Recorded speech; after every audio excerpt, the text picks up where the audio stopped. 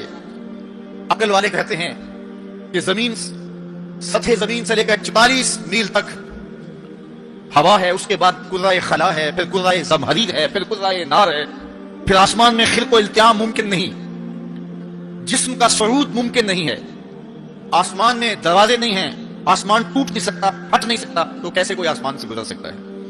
تو کیسے چلے گئے؟ ہم کہتے ہیں کہ حضرت آدم ماں حضرت حوا کے کیسے آئے؟ یہ رکاوٹیں ان کے راستے میں بھی تو تھی۔ حضرت عیسیٰ علیہ السلام کے بارے میں ہمارا عقیدہ ہے کہ وہ پھانسی نہیں دیے گئے، سولی نہیں چڑھائے گئے، بلکہ اللہ نے ان کو آسمان پہ اٹھا لیا۔ تو یہ رکاوٹیں تو ان کے راستے میں بھی آئی ہوں گی، تو وہ کیسے چلے گئے؟ جب حضرت عیسیٰ جا سکتے ہیں، حضرت آدم آ سکتے ہیں، تو میرا نبی جا بھی سکتا ہے، میرا نبی آ بھی سکتا ہے۔ فرق یہ ہے ابھی تک جو گیا ہے پلٹ کے آیا نہیں، جو آیا ہے ابھی تک پلٹ کے گیا نہیں۔ میرے نبی گئے بھی ہیں، میرے نبی آئے بھی۔ سی راز معراج محبتاں دا نہیں سی کسی دی سمجھ وچ آن والا، سدیا طالب تے گیا مطلوب ہوتے، جبرائیل سی صد لے جان والا، بازے آختے بن دروازیاں تو کیویں پہنچیا عرش تے جان والا، ابر عقل نو ایتھے دخل کیے جانے جان والا یا لے جان والا۔ یہ میرے رب کا دعویٰ ہے، اپنے محبوب کو سیر میں نے کروائی۔ تو کائنات میں جن رفعتوں تک، جن بلندیوں تک میرے حضور پہنچے، اچھا سیر کروائی کیوں؟ تو کہا کہ میں اپنے عجائب قدرت کی نشانیاں اپنے عبد خاص کو، عبد منیب کو، عبد مختار کو، عبد مکرم کو دکھانا چاہتا ہوں۔ اور پھر اللہ جل شانہ نے اپنے محبوب کو اتنی نشانیاں دکھائیں جن کا تعلق دیکھنے سے بھی تھا، جن کا تعلق وجدان سے بھی تھا، محسوسات سے بھی تھا، سننے سے بھی تھا۔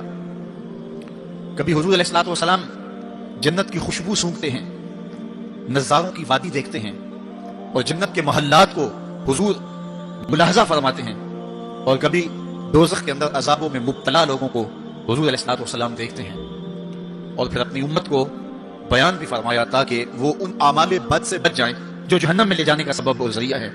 آج کی شب خاص میں میں اور آپ اپنی زندگیوں پہ غور کریں، اور حضور علیہ السلام نے وہ جو ہمیں خبریں دی ہیں ان کو دیکھیں، اور کوئی ایسی کوتاہی کہیں ہمارے اعمال میں تو نہیں ہے، اگر ہے تو اس کو اپنے سے دور کر کے ایک نئی زندگی کا آج سے آغاز کریں۔ حضور علیہ السلام نے فرمایا کہ میں نے کچھ لوگوں کو دیکھا کہ پتھروں سے ان کے ساتھ کچلے جا رہے ہیں، اور پتھروں سے کچلنے کی وجہ سے ان لوگوں کے ساتھ کیمے کی طرح ہو جاتے ہیں، کوٹ دیے جاتے ہیں پتھروں سے، لیکن تھوڑی دیر کے بعد پھر صحیح ہو جاتے ہیں، لیکن پھر دوبارہ ان کے ساتھ کچلے جاتے ہیں۔ تو میں نے پوچھا جبریل یہ کون لوگ ہیں؟ تو کہا کہ یہ وہ لوگ ہیں کہ جن کے سر نماز کی وجہ سے بوجھل رہتے تھے، نماز جن کو بڑی بھاری لگتی تھی۔ کئی لوگوں کو نماز کا کہیں تو وہ 100 بہانے کرتے ہیں، اور ایک بہانہ تو ہر بے نمازی کرتا ہے، میرے کپڑے پاک نہیں ہیں۔ میرے والد گرامی فرمایا کرتے تھے تیرے کپڑے کیسے پاک ہو سکتے ہیں جب تو اللہ کے حضور جھکنا نہیں جانتا؟ جب اس کے حضور جھکنا سیکھ جائے گا تیرا لباس بھی پاک ہو جائے گا، تیرا بدن بھی پاک ہو جائے گا، تیرا تن بھی پاک ہو جائے گا، تیرا من بھی پاک ہو جائے گا۔ تو 100 بہانے تو ان کے سر نماز کی وجہ سے بوجھل ہو جاتے، اذان کی آواز سنتے اور پھر دوبارہ سرہانے پہ سر ڈال دیتے، اٹھنے کی ہمت نہ پڑتی، حی علی الصلاۃ حی علی الفلاح کی دل فریب صدائیں کانوں میں پڑتی۔ تو ان کے سر نماز کی وجہ سے بوجھل ہوتے تھے، اور آج ان کے سر پتھروں سے کوٹے جا رہے ہیں۔ اس پورے اجتماع میں جو اس گراؤنڈ کے کناروں تک ہے، اور باہر گلی میں بھی اس لاؤڈ سپیکر کے ذریعے سے بازار میں بھی، سڑک پر بھی آوازیں پہنچ رہی ہوں گی، تو آپ سب اور میں غور کریں کہ ہماری زندگی میں کہیں نماز سے کوتاہی تو نہیں ہے۔ اور یہ بھی سن لیجئے کہ یہ معراج کا تحفہ خاص ہے جو حضور لے کر آئے ہیں۔ معراج کی شب جب حضور وہاں پہنچے، جب کسی کا تصور بھی نہیں پہنچ سکتا، تو اللہ نے اپنے محبوب علیہ السلام کو جو عطا کیا اس میں خواتین میں سورہ بقرہ تھی، سورہ بقرہ کی آخری آیات عطا کی گئی، امت کے ساتھ بخشش کا وعدہ کیا گیا اگر وہ شرک نہیں کرتی، اور جو سب سے اہم شے وہ یہ کہ 50 نمازوں کا تحفہ دیا گیا۔ آقا کریم علیہ السلام 50 نمازوں کا ہدیہ اور تحفہ لے کر کے واپس پلٹے، چھٹے آسمان پہ حضرت موسیٰ علیہ السلام سے ملاقات ہوئی، اور انہوں نے کہا کہ میں بنی اسرائیل کا تجربہ رکھتا ہوں، اور امتوں کا گہرا تجربہ رکھنے کی وجہ سے میں آپ سے عرض کرتا ہوں کہ آپ اللہ کی بارگاہ میں جائیے اور نمازوں میں تخفیف کی درخواست پیش کیجیے، یہ 50 نمازیں نہیں پڑھ پائیں گے۔ تو حضرت موسیٰ علیہ السلام کے کہنے پہ حضور دوبارہ بارگاہ عزت میں حاضر ہوئے اور عرض کی، تو 5 نمازوں کی رخصت ہو گئی، 45 رہ گئی، تو واپس پلٹے تو حضرت موسیٰ علیہ السلام نے پھر کہا کہ یہ 45 بھی نہیں پڑھ سکیں گے، آپ اللہ کی بارگاہ میں دوبارہ تخفیف کی درخواست پیش کیجیے۔ تو حضور دوبارہ جاتے ہیں، پھر آئے، پھر انہوں نے کہا 9 مرتبہ واپس بھیجا، اور 50 سے 5 نمازیں رہ گئی۔ جب 5 نمازیں لے کے حضور واپس آ رہے تھے تو حضرت موسیٰ پھر ملے، اور انہوں نے ایک بار پھر کہا ایک بار اور جائیے۔ اب عادت باری کیا ہے؟ ہر بار درخواست کرنے سے 5 نمازوں کی رخصت ملتی ہے، اب رہ ہی 5 گئی ہیں، تو عادت باری کے مطابق اب یہ 5 بھی معاف ہو جائیں گی۔ تو حضور نے فرمایا مجھے رب سے شرم آتی، رب سے حیا آتی، امت سے توقع کی کہ یہ امت اتنی نکمی تو نہیں ہے کہ 5 نمازیں بھی نہ پڑھے۔ تو میرے اور آپ سے یہ ہمارے آقا و مولا کی توقع تھی کہ ہم 5 نمازیں ادا کریں، اور یہ 5 نمازیں ہمیں ثواب 50 کا ہی عطا کریں گے۔ لا تبدیل لکلمات اللہ، اللہ کی باتیں تبدیل نہیں ہوتی، بظاہر یہاں 9 مرتبہ تبدیلی آئی ہے، لیکن اللہ نے ایک ضابطہ دیا، من جاء بالحسنۃ فلہ عشر امثالھا، جو ایک نیکی کرے 10 کا ثواب دیتا ہوں، پڑھو کہ 5 ثواب 50 کا ہی عطا کروں گا، چونکہ اللہ کی باتیں تبدیل نہیں ہوتی۔ تو یہ 5 نمازیں تحفہ معراج ہیں جو حضور لے کر کے آئے ہیں، اسی لیے الصلاۃ معراج المومنین کہا گیا کہ معراج اہل ایمان کے لیے، نماز اہل ایمان کے لیے معراج ہے۔ حضور کا معراج تو یہ کہ رخ مالک سے پردے اٹھے اور دیدار الہی کیا، اور وہاں تک پہنچے جہاں کسی کا تصور بھی نہیں پہنچ سکتا۔ لیکن اس امت کے لیے معراج یہ ہے کہ جب وہ پیشانی سجدے میں رکھ کے سبحان ربی الاعلیٰ کہتی ہے، اتنی رحمتیں برستی ہیں کہ اگر لوگوں کو پتہ چل جائے کہ ہم جب سجدے میں ہوتے ہیں تو کتنی رحمتیں برستی ہیں، تو وہ سجدے سے ساری نہ اٹھائیں، اتنی رحمتوں کا نزول ہوتا ہے۔ اس لیے اس امت کا معراج یہ ہے کہ یہ 5 گانا نماز شعار زندگی بنا لے، کبھی بھی نماز قضا نہ ہونے دے، اپنی زندگی میں نمازوں کو اس طرح شامل کرے کہ نماز کا وقت آئے تو بے چینی ہو کے نماز کی ادائیگی ہو، اور ایک نماز کے بعد دوسری نماز کا انتظار کرنے لگ جائیں۔ میرے اور آپ کے آقا مولا نے فرمایا مجھے تمہاری دنیا سے صرف 3 چیزیں پسند ہے، حب الیہ من دنیاکم ثلاث، تمہاری دنیا سے صرف 3 چیزیں پسند ہیں، خوشبو، پاکیزہ عورتیں، اور میری آنکھوں کی ٹھنڈک نماز میں رکھی گئی۔ حضور نماز کو آنکھوں کی ٹھنڈک قرار دیں، اور فرمایا بلال حبشی کو جب اذان کے لیے کہتے تو یہ فرماتے ارحنا یا بلال، بلال اٹھو اور ہمارے سینے کو راحت پہنچا۔ تو نماز سے حضور کے قلب کو، حضور کے سینے کو راحت پہنچتی تھی۔ میں اور آپ جتنے لوگ یہاں آئے ہیں اور جس ہجوم کے ساتھ، جس شوق کے ساتھ، جس ولولے کے ساتھ اور جس محبت کے ساتھ آئے ہیں، یقیناً آپ اور میں حضور کو راضی کرنے آئے ہیں، اپنے رب کو راضی کرنے آئے ہیں، آقائے دو عالم کی رضا کے حصول کے لیے ہم آئے ہیں۔ تو حضور کی رضا کے طالب بن کے آج کے اس اجتماع میں آنے والوں، اگر تم چاہتے ہو کہ حضور ہم سے راضی ہو جائیں، تو اگر بدقسمتی سے کوئی بے نمازی ہے تو آج عزم کر کے جائے کہ آج کے بعد نماز نہیں چھوڑوں گا، اللہ کے رسول راضی ہو جائیں گے انشاءاللہ، کیونکہ حضور نے نماز کو اپنی آنکھوں کی ٹھنڈک قرار دیا ہے، اپنے دل کا قرار نماز کو قرار دیا۔ ارحنا یا بلال، بلال ہمیں راحت پہنچا دو اذان دے کے، تو یہ حضور کے لیے راحت کا سبب تھا۔ تو 5 گانا نماز شعار زندگی رکھیں، اور جنہیں نماز نصیب ہے وہ یہ سمجھیں کہ نماز میراج المومنین ہے، تو پھر ہمیں سجدے میں اس کی لذت کیوں نصیب نہیں ہوتی؟ تو وہ اپنے خیالات کو قابو میں کریں، اپنی نماز میں یکسو ہو جائیں۔ بڑے سجدے میں ہوں اور کھڑے دکان پہ ہوں تو پھر سجدہ سرور بخش نہیں ہوگا، پھر قیام لذت آفری نہیں ہوگا۔ تو اپنی نماز کو اس قدر یکسو کر لو کہ جب تم سجدے میں ہو، قیام میں ہو، رکوع میں ہو، تو سجدے، قیام اور رکوع کی لذت تمہیں حاصل ہو رہی ہو، تو پھر معراج کی لذتیں تمہیں نماز میں نصیب ہوں گی اور قرار نصیب ہوگا۔ تو کہا میں نے کچھ لوگوں کو دیکھا کہ ان کے سر کوٹے جا رہے ہیں، اور میں نے پوچھا یہ کون لوگ ہیں؟ تو کہا کہ وہ لوگ ہیں کہ جو نماز نہیں پڑھا کرتے تھے، جن کے سر نماز سے بوجھل رہتے تھے۔ پھر کچھ لوگوں کو دیکھا معراج کی شب، فرماتے ہیں کہ ان کے آگے اور پیچھے چیتھڑے بندے ہوئے ہیں، اور وہ کانٹے دار جھاڑیاں تھوڑ کھا رہے ہیں، کڑوی جھاڑیاں کھا رہے ہیں اور گرم پتھر چاٹ رہے ہیں اور کھا رہے ہیں۔ تو میں نے پوچھا کہ یہ کون بد نصیب لوگ ہیں؟ تو کہا یہ وہ لوگ ہیں جو اپنے مال کا صدقہ نہیں دیا کرتے تھے، مال کی زکوٰۃ نہ ادا کرنے والے سخت عذاب میں مبتلا ہوں گے اور اللہ کے قہر و غضب کا شکار ہوں گے۔ اور پھر فرمایا میں نے ایسے لوگوں کو بھی دیکھا کہ جن کے سامنے انواع و اقسام کے کھانے پڑے ہوئے ہیں، ہنڈیا کے اندر اچھے تازہ اور خوشبودار ماکولات موجود ہیں، لیکن وہ ان کو نہیں لے رہے، بلکہ بدبودار سڑا ہوا گوشت کہیں پڑا ہے اور وہ اس کو اٹھا کے کھا رہے ہیں۔ تو مجھے حیرت ہوئی، تو میں نے جبریل سے پوچھا کہ یہ کون بد نصیب لوگ ہیں کہ ان کے سامنے بھنا ہوا تازہ گوشت موجود ہے، خوشبودار گوشت موجود ہے، لیکن یہ اس بدبودار اور متعفن میں ہاتھ مار رہے ہیں۔ تو کہا یہ آپ کی امت کے وہ بد نصیب لوگ ہیں کہ جن کو پاک، طاہر اور پاکیزہ بیویاں میسر تھیں، لیکن اس کے باوجود وہ ناپاک عورتوں کے بستروں پہ راتیں بسر کرتے تھے۔ دور موجود کے اندر برائی اور بدی تیزی کے ساتھ پھیلتی چلی جا رہی ہے، اور جدید ذرائع ابلاغ نے، جس میں سوشل میڈیا پیش ہے، آنکھوں سے حیا تو چھین ہی لیا ہے، خیالوں کی پاکیزگی تو چھین ہی لی ہے، عصمت کے جوہر پر اتنی تیزی سے یہ آلات حملہ آور ہیں کہ اپنی نئی نسلوں کو بچانا اور ان کی حفاظت کرنا بہت ضروری ہو گیا ہے۔ میری اور آپ کی ذمہ داری ہے کہ ہم اپنی اولادوں پر گہری نظر رکھیں اور ان کی حفاظت کریں، چونکہ اگر عصمت کا جوہر محفوظ نہ رہا تو پھر پلے کچھ بھی نہیں رہا، اگر آبرو سلامت نہیں رہی تو پھر پلے کچھ بھی نہیں رہا۔ قیامت کے دن ان لوگوں کو اس صورت کے اندر لایا جائے گا کہ وہ یہ غلیظ کھانے کھا رہے ہوں گے، اور ذلت اور رسوائی کی وہ زندگی ان کو سہنا پڑے گی، اور اللہ کے قہر و غضب کا شکار ہونا پڑے گا۔ اپنی خلوت کو اور اپنی جلوت کو پاکیزہ رکھنے کی کوشش کرو، اور اللہ کی رضا اپنا مقصود زندگی بنا لو۔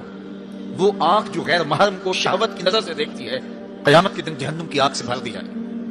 اپنے خیالوں کو بھی پاکیزہ کرو، اپنی سوچوں کو بھی پاکیزہ کرو، اور اپنی زندگی کی ایک ایک ساعت کو اپنے مالک کے حضور پیش کرو، اور اللہ سے توفیق مانگو خیر کی اور برکت اور رحمت کی۔ جب انسان کی نگاہ پاک نہیں رہتی تو خیال پراگندہ ہوتے ہیں، خیالات کی ناپاکیزگی اس کی عصمت کے جوہر پہ حملہ آور ہوتی ہے، اور شیطان کے لیے یہ بڑی خوشی کی بات ہے کہ کوئی نوجوان اپنی عصمت اور اپنی آبرو کو داؤ پہ لگا دے۔ تو دور موجود کے اندر یہ فتنہ تیزی کے ساتھ بڑھتا چلا جا رہا ہے، اس میں ہماری معاشرت کی ناہمواریاں اور جدید ذرائع ابلاغ اور قرب قیامت کی وجہ سے فتنوں کا آسمان سے بارش کی طرح برسنا ہے، لیکن جو اپنے آپ کو بچا لے وہی سرخرو ہوگا، جو نہیں بچا پائے گا وہ اپنی دنیا اور آخرت برباد کر لے گا۔ اللہ کے محبوب نے ارشاد فرمایا کہ میں نے کچھ لوگوں کو دیکھا کہ ان کی زبانیں لوہے کی کینچیوں سے کاٹی جا رہی ہیں، آگ کی کینچیوں سے کاٹی جا رہی ہیں۔ 2 روایات ہیں، لوہے کی کینچیوں سے اور آگ کی کینچیوں سے۔ تو میں نے پوچھا جبریل یہ کون لوگ ہیں؟ تو کہا حضور یہ آپ کی امت کے فتنہ پرور خطیب ہیں، جو کہا کرتے تھے ان کا اپنا وہ عمل نہیں ہوا کرتا تھا۔ لوگوں کے اندر فتنہ اور فساد بپا کرنے والے لوگ، جن کی زبان کی تلخیاں معاشروں کے اندر تفریق پیدا کرتی ہیں، بھائی بھائی سے لڑ پڑتا ہے، میاں بیوی کے درمیان تفریق پیدا کر دیتے ہیں، نفرت کی چنگاریاں ان کی زبان اگلتی ہے، اور ان کے لہجے لوگوں کے اندر تفریق، تشدد، افتراق اور فرقہ بندیاں پیدا کرتے ہیں۔ تو ایسے لوگ قیامت کے دن ان کی زبانیں لوہے کی کینچیوں سے کاٹ دی جائیں گی، جس کی صورت اللہ کے محبوب پہلے ہی ملاحظہ فرما چکے۔ تو بدترین اس امت کے لوگ بھی علماء ہیں، اور بہترین اس امت کے لوگ بھی علماء ہیں۔ فتنہ انہی سے شروع ہوتا ہے اور انہی میں پلٹتا ہے، ان کے پاس بیٹھنے سے خیر ملتی ہے اگر وہ خیر کی راہوں کے مسافر ہوں، اور اگر یہ طبقہ خراب ہو جائے اور شر پہ اتر آ جائے، شر پہ اتر آئے تو پھر سب سے زیادہ شر بھی انہی کے دامن سے پھوٹتی ہے۔ ان کی زبان جب زہر اگلنے لگے اور ان کے لفظ شعلے بن جائیں تو معاشرے بسم ہو کے رہ جاتے ہیں اور معاشرے جل کے خاشاک ہو جاتے ہیں۔ اس لیے خاص طور پہ اس طبقے کو اپنا ہمیشہ محاسبہ کرنے کی ضرورت ہے کہ ہمارے عمل سے، ہمارے رویے سے، طرز زندگی سے، ہماری گفتگو سے، ہمارے کسی لہجے سے کسی کے لیے تفریق، تشدد، افتراق اور لڑائی پیدا نہ ہو۔ تو یہ بات بہت ہی اہم ہے جو اللہ کے محبوب علیہ السلام نے بیان فرمایا۔ اللہ کے محبوب علیہ السلام فرماتے ہیں میں نے ایک منظر دیکھا کہ ایک سوراخ ہے، اس سے ایک بیل نکلتا ہے، نکلنے کے بعد دوبارہ گھسنے کی کوشش کرتا ہے لیکن گھس نہیں پاتا۔ تو میں نے جبریل سے پوچھا کہ یہ کیا ماجرا ہے؟ تو جبریل نے کہا کہ حضور یہ ان لوگوں کی مثال بیان کی ہے جو زبان سے بڑا بول نکال دیتے ہیں اور پھر دوبارہ اس کو لینا چاہتے ہیں تو پھر وہ واپسی نہیں ہو سکتی۔ بعض اوقات آپ کوئی ایسی بات کر دیتے ہیں جس سے فتنہ پھیلنا شروع ہو جاتا ہے، جس سے شر پھیلنا شروع ہو جاتی ہے، جس سے معاشرے کے اندر تشدد اور اختلاف پیدا ہونا شروع ہو جاتا ہے، جس سے لوگ آپس میں الجھ پڑتے ہیں۔ تو آپ آرام سے زبان سے کوئی جملہ نکال دیتے ہیں لیکن بعد میں اس کو واپس لینا چاہیں لیکن وہ شر پھیل چکی ہوتی ہے۔ تو اسی لیے ہمارے بزرگوں نے ہمیں یہ کہا ہے کہ بولنے سے پہلے 100 مرتبہ بات کو تول لو، غور کر لو، فکر کر لو۔ کمان سے تیر نہ نکلا ہو، آپ کے پاس اختیار ہوتا ہے کہ جب چاہو اس کو پھینک لو، لیکن جب آپ کمان سے تیر چھوڑ چکے ہوں تو پھر آپ کا اختیار ختم ہو جاتا ہے۔ پھر وہ زخمی کرے، کسی کی موت کا سبب بنے یا وہ تیر ضائع چلا جائے، پھر تمہارا اختیار نہیں ہوتا۔ تو بولنے سے قبل ضرور سوچو کہ میری زبان سے نکلا ہوا کوئی جملہ اس معاشرے پر کیا اثر پیدا کرے گا، اور جب زبان سے جملہ نکل گیا تو پھر آپ کے اختیار میں نہیں ہے۔ تو یہ بہت ضروری ہے۔ اس وقت ہر بندہ جو زبان میں آئے بول دیتا ہے، ہر بندے کو اس وقت بولنے کی جو لت ہے، اور آج کل تو وہ سوشل میڈیا کے اوپر جو من میں آیا تنہائی میں وہ لکھ دیا اور لکھ کے معاشرے کے اندر لوگوں کے اندر وہ چیز وائرل کر دی، جس طرح کی تصویر چاہا ڈال دی، لیکن پھر بعد میں وہ آپ کے اختیار میں چیز نہیں رہتی ہے۔ بلکہ اب تو اتنے بخسیس اور اتنے نیچ فطرت کے لوگ بھی سوشل میڈیا پہ بیٹھے ہوئے ہیں۔ کسی زمانے کے اندر جو گندے مزاج کے لوگ ہوتے تھے وہ واش روم کے اندر بیٹھ کر کے چھپ کے اپنے خوب سے باطن کا اظہار کرتے تھے اور واش روم کی دیواروں کے اوپر جو ان کے من میں غلاظت ہوتی وہ لکھ دیا کرتے تھے۔ پبلک واش رومز کے اندر ایسے مناظر آپ نے بھی دیکھے ہوں گے کہ انسانیت کا سر شرم سے جھک جاتا ہے۔ ایسے چھوٹی سوچ کے لوگ وہاں بیٹھ کر کے جو ہے وہ لکھ دیا کرتے تھے۔ اب وہی لوگ، ان کو ایک سوشل میڈیا کا پلیٹ فارم مل گیا ہے اور وہ یہاں اپنے بند کمرے میں جو چاہیں لکھ کے اس کے اوپر ڈال دیں، اور اس کی شر اور اس کا فساد اور اس کی غلاظت، اس کی گندگی کے چھینٹے کہاں کہاں تک پہنچتے ہیں، ان کو اس سے غرض نہیں ہوتی۔ تو ایک ایک حرف جو زبان سے نکلتا ہے، تو قلم سے نکلا ہوا ایک ایک جملہ، اس کا حساب ہونا ہے قیامت کے دن۔ ایک ایک چیز کے بارے میں پوچھا جائے گا۔ اور آج اگر تم سوشل میڈیا پہ کوئی بات چھوڑتے ہو یا کسی مجمع عام کے اندر کوئی بات کرتے ہو یا تنہائی کے اندر کوئی بات کرتے ہو اور پھر اس کی شر پھیلتی ہے، تو وہ شر تو پھر سفر کرتی رہے گی۔ تم اب وہ جملے کہنے چھوڑ بھی دو، تم اپنا وہ اکاؤنٹ بند بھی کر دو، لیکن وہ شر، وہ غلاظت، وہ گندگی، وہ چھینٹے جو اڑے تھے وہ آگے بڑھتے رہیں گے اور اس کا گناہ تمہارے نامہ اعمال میں، تمہارے کھاتے میں درج ہوتا رہے گا، حتیٰ کہ تم مر بھی گئے تو پھر بھی تمہارے نامہ اعمال کے اندر وہ سب کچھ اترتا رہے گا۔ اس لیے اپنے آپ کو محتاط کرنے کی ضرورت ہے اور اپنے ایک ایک لمحے کو محفوظ کرنے کی ضرورت ہے۔ اپنے وقت کو قیمتی جانو، اپنی زبان کو کھولنے سے قبل 100 بار سوچو کہ جو میں لفظ کہہ رہا ہوں وہ کیا مجھے کہنا چاہیے یا نہیں۔ میرے اور آپ کے آقا و مولا نے فرمایا جو اللہ اور پچھلے دن پر ایمان رکھتا ہے وہ خیر کی بات کہے ورنہ چپ رہے، اس کا چپ رہنا اس کے لیے بہتر ہے، اور اگر وہ کہنا چاہتا ہے تو وہ خیر کی بات کہے۔ تو فرمایا میں نے وہاں بیل نکلتے ہوئے دیکھا اور پھر دوبارہ گھسنا چاہتا ہے تو گھس نہیں پاتا۔ تو کہا جبریل نے کہ یہ وہ بول ہے جو زبان سے نکالا جا چکا ہے، اب دوبارہ زبان میں اس کو داخل نہیں کیا جا سکتا۔ اور مختلف صورتیں حضور نے دیکھی، لوگوں کو عذابوں کے اندر مبتلا دیکھا، لوگوں کو تکلیفوں کے اندر مبتلا دیکھا، کسی کو خون کی نہر کے اندر ہوتے کھاتے دیکھا، کسی کے پیٹ کے اندر سانپ دیکھے۔ اور جبریل سے پوچھا تو جبریل نے عرض کی یا رسول اللہ یہ سود خور ہے، یا رسول اللہ یہ حرام کھانے والا ہے، یہ فلاں جرم کا مرتکب شخص ہے۔ تو وہ صورتیں حضور علیہ السلام کو دکھائی گئی اور وہ مناظر حضور کو دکھائے گئے، اور دوسری جانب جنت میں حضور نے ان خوش نصیب لوگوں کو بھی دیکھا کہ جن کی نیکیوں کی وجہ سے وہ اللہ کی رحمتوں کے حصار میں ہیں۔ ایک شخص کو دیکھا جو نور عرش میں ڈوبا ہوا ہے اور وہ نور ہی نور میں ہے، اللہ اکبر۔ تو جبریل سے حضور نے پوچھا یہ کون شخص ہے؟ تو جبریل امین نے اس کی 3 خوبیاں بیان کی، ان میں سے ایک خوبی یہ تھی کہ وہ اپنے والدین کا فرمانبردار ہے۔ حضور علیہ السلام نے معراج کی شب بہت نظارے دیکھے، جنت دوزخ کو مشاہدہ کیا۔ حضور نے انبیاء علیہ السلام سے ملاقاتیں کی۔ پہلے آسمان پہ حضور علیہ السلام نے حضرت آدم علیہ السلام کو دیکھا، دوسرے آسمان پہ دیگر، حتیٰ کہ 7ویں آسمان تک مختلف نبیوں کو دیکھا، اور پھر اس کے بعد حضور علیہ السلام 7 آسمانوں سے گزرتے ہوئے جب سدرۃ المنتہا پہ پہنچے تو جبریل امین نے کہا کہ حضور اب اس سے آگے میں نہیں جا سکتا۔ اللہ اکبر۔ پھر سبز نوری تخت آیا جس پہ حضور جلوہ فراز ہوئے، رف نامی اس تخت پہ حضور بیٹھے، پھر حضور وہاں تک پہنچے جہاں کسی کا خیال بھی نہیں پہنچ سکتا۔ خرد سے کہہ دو کہ سر جھکا لے، گمان سے گزرے گزرنے والے، یہاں خود پڑے ہیں جہت کو لالے، کوئی کیا بتائے کدھر گئے تھے، سراغ عین و متا کہاں تھا، نشان کیف و الا کہاں تھا، نہ کوئی ساتھی نہ کوئی راہی، نہ سنگ منزل نہ مرحلے تھے، کمان امکان کے جھوٹے نقطوں تم اول آخر کے پھیر میں ہو، محیط کی چال سے پوچھو کدھر سے آئے کدھر گئے تھے، کوئی حد ہے ان کے عروج کی بلغل علاب کمال ہے۔ حضور علیہ الصلوۃ والسلام فرماتے رہے تو ربی فی احسن صورہ، اللہ اکبر، سب سے بڑی دولت جو حضور نے ملاحظہ کی، سب سے بڑا نور جو حضور نے دیکھا، سب سے بڑی قدرت کی نشانی جو حضور نے دیکھی، وہ یہ تھا کہ حضور نے سر کی آنکھوں سے اپنے رب کا دیدار کیا، نور ہی نور، اجالے ہی اجالے، روشنیاں ہی روشنیاں، اللہ اکبر، خود بلایا محبوب کو اور اپنا جلوہ دکھایا۔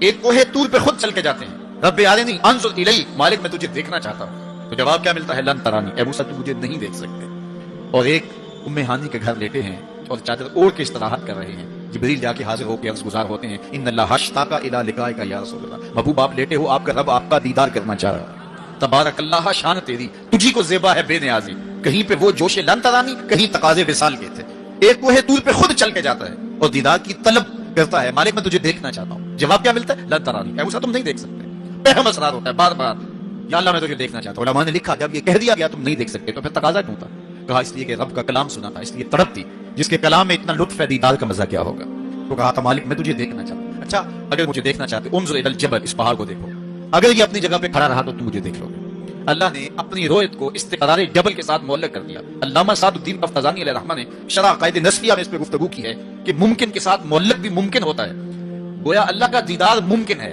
تو اللہ تعالیٰ جل شانہ نے کہا کہ اس پہاڑ کو دیکھو، یہ اگر اپنی جگہ ٹھہرا رہا تو تم مجھے دیکھ لو گے، یہ الگ بات ہے کہ وہ پہاڑ ٹھہر نہ سکا، اللہ کے جلووں کی تاب نہ لا سکا، اللہ تعالیٰ نے اس پہاڑ پہ جب اپنی تجلی کا نزول کیا، اور وہ بھی تجلی ذاتی نہیں تھی، تجلی صفاتی، اور اس کا بھی عکس پرتو ذل اور سایہ اس پہاڑ پہ ڈالا، اور پہاڑ اس جلوے کی تاب نہیں لا سکا، تو جلنے لگا، خرا موسیٰ سائے کا قرآن بتاتا ہے، حضرت موسیٰ علیہ السلام بھی بے ہوشی کی کیفیت میں زمین پر تشریف فرما ہو گئے، اللہ اکبر، اس کے بعد جب ہوش میں آئے تو حضرت موسیٰ اللہ کی بارگاہ میں عرض گزار ہے، مالک میں تیرے حضور توبہ کرتا ہوں، میں نے تقاضا ہی کیوں کیا، اللہ اکبر، جلووں کی تاب نہیں لا سکے، اور وہ تجلی ذاتی بھی نہیں تھی، تجلی صفاتی تھی، اور وہ بھی تجلی صفاتی کا عکس تھا، سایہ تھا، اور وہ بھی پہاڑ پہ پڑا، پہاڑ سے منعکس ہو کے حضرت موسیٰ علیہ السلام پہ آیا، لیکن تاب نہیں لا سکے، لیکن اللہ کے دیدار کا سرما تو آنکھوں میں لگ گیا تھا، ایک جھلک تو پڑی تھی۔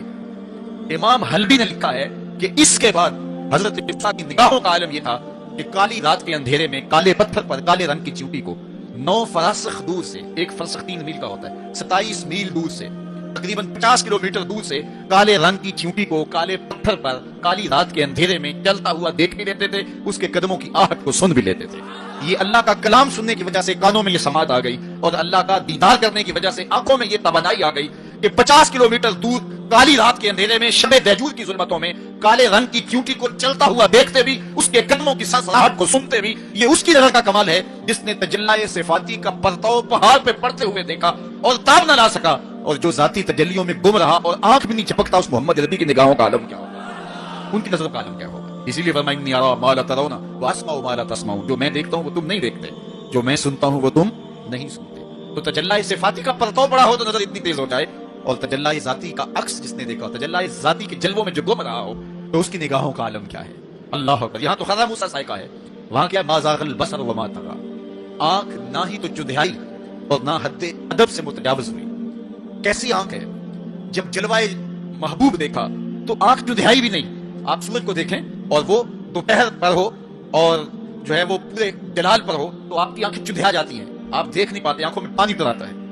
اب یہ آنکھیں کیسی تھیں کہ جب جلوہ جمال خدا دیکھا تو خدا کہہ رہا ہے، رب کہہ رہا ہے ما زاغ البصر، کیسی آنکھیں ہیں کہ جو چدھیائی نہیں ہے، وما طغى، اور حد ادب سے متجاوز بھی نہیں ہوئی ہے۔ دنیا پر ایسا ہوتا ہے، کسی منظر کو کوئی نظر دیکھے تو نظر منظر کی تعریف کرتی ہے نا، کوئی نظارہ دیکھے تو ناظر تعریف کرتا ہے نا، واہ واہ کیسا نظارہ تھا، کیسا منظر تھا۔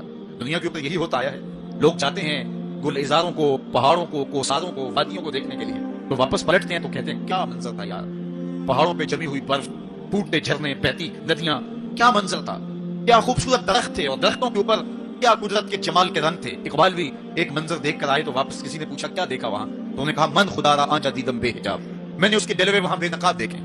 تو جب کوئی ناظر کسی منظر کو دیکھتا ہے تو ناظر منظر کی تعریف کرتا ہے کہ واہ واہ کیسا منظر تھا، آنکھوں سے ہٹتا ہی نہیں ہے۔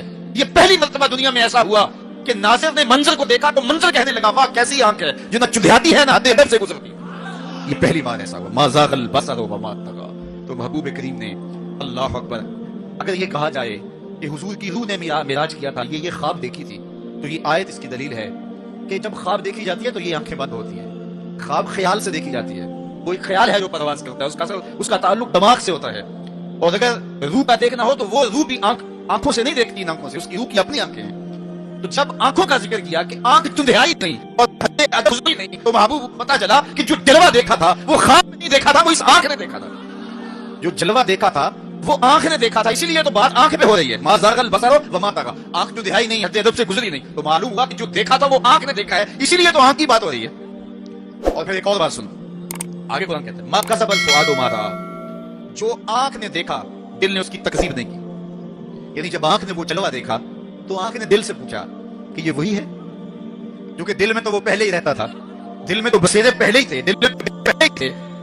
دیکھو کسی نے کسی کو نہ دیکھا ہو اور وہ کسی کے ساتھ اس کو دیکھنے جائے، تو جس کے ساتھ وہ دیکھنے گیا اس نے دیکھا ہو تو اس کو لگے کہ یہ وہی ہے، تو وہ اس سے پوچھتا ہے جناب یہ وہی ہے، تو اس نے دیکھا ہو تو وہ تصدیق کر دیتا. اگر اس نے بھی نہ دیکھا ہو تو پھر اسے کوئی پوچھتا بھی نہیں، کیونکہ ہم بھائی ایک جیسے، تم نے بھی نہیں دیکھا میں نے بھی نہیں دیکھا.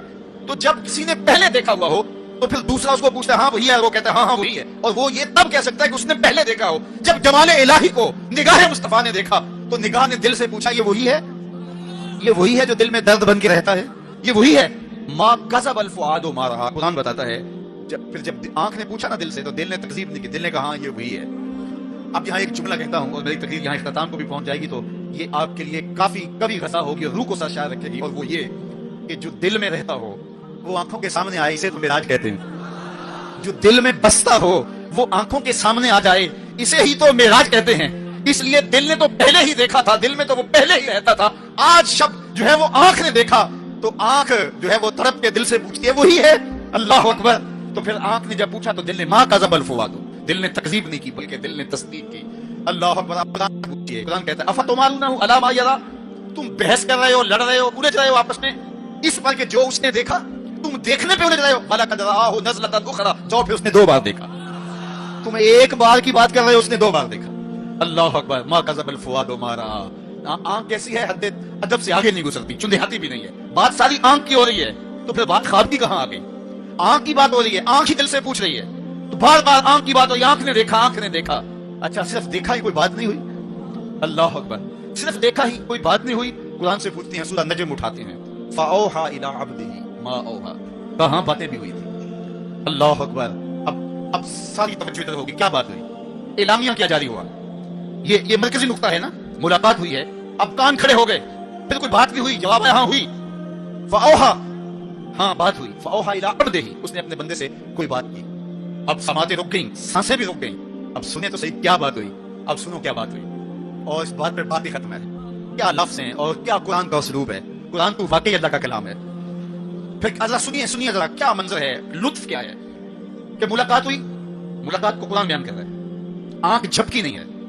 بات قرآن بتا رہا ہے، آنکھ نہ جھپکی ہے، نہ حد ادب سے آگے گزری ہے. یہاں ایک اور بات عرض کرنا چاہوں گا، حد ادب سے آگے نہیں گزری، حد ادب سے متجاوز نہیں ہوئی. تو یہ جملہ بتاتا ہے یہ جبریل سے ملاقات کی بات نہیں بتائی جا رہی، یہ رب سے ملاقات کی بات بتائی جا رہی ہے. یہ حد ادب کی تو بات ہے، اس بات کو سمجھیں. پھر کہا، آنکھ نے پوچھا دل سے، دل نے کہا یہ وہی ہے. اللہ اکبر. آگے بڑھے، اب بات بھی کوئی ہوئی. کہا فَأَوْحَىٰ إِلَىٰ عَبْدِهِ، اس نے اپنے بندے سے کوئی بات کی تھی. کوئی وہی کہتے ہیں اشارہ سریعہ خفیہ، سرگوشی جسے کہتے ہیں، کسی کے کان میں کوئی بات کرنا. تو کہا پھر اس نے اپنے بندے سے کوئی بات بھی کی. کان کھڑے ہو گئے، سماعتیں رک گئیں، سانسیں رک گئیں. کیا بات ہوئی؟ جواب آیا ما اوحا، تمہیں کیا لگے جو بھی ہوئی، کرنے والے نے کی، سننے والے نے سنی. فَأَوْحَىٰ إِلَىٰ عَبْدِهِ، اس نے اپنے عبد خاص سے پھر کوئی بات کی، کان رکے. جواب آیا ما اوحا، جو بھی ہوئی، جو بھی ہوئی کرنے والا جانے یا سننے والا جانے. سی راز میراج محبتاں دا نہیں کسے دی سمجھ وچ آن والا، سدیا طالب تے کیا مطلوب ہوتے. جبرائیل سی سد لے جان والا، واضح آخدے بن دروازیاں تو کیویں پہنچیا عرش تے جان والا. ابر عقل نو ایتھے دخل کیے، جانے جان والا یا لے جان والا. تو کہا جو بھی بات ہوئی وہ ہوئی ضرور.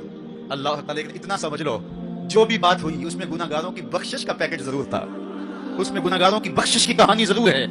یہ بات اچھی طرح سمجھ لو. اس لیے تم خوشیاں منا رہے ہو، اس لیے تمہارے چہرے کھلے ہیں معراج کی شب، کہ آج کی شب رب سے محبوب نے جو بات کی ہے اس میں گناہگاروں کی نجات کی ضمانت اپنے رب سے دی ہے. اللہ اکبر. تو وہ شان عطا کی، وہ رفعت نصیب ہوئی، وہ بلندیاں نصیب ہوئی جو کسی اور کا مقصود نہیں ہے. ایک شب کا محفل معراج کیا، ساری زندگی ان کے نام پر درود پڑھتے رہیں، ان کے دین کے لیے اپنے آپ کو وقف کر دیں اور ایک ایک سانس ان کے نام کر دیں. حق کے شکر پھر بھی ادا نہ ہو، اس لیے کہ ہماری بخشش کی ضمانت اسی دہلیز سے ہوئی، اسی چوکھٹ سے ہوئی۔ یہ سارے اجالے، یہ ساری روشنیاں کائنات کے اندر جو آپ کو دکھائی دیتی ہیں،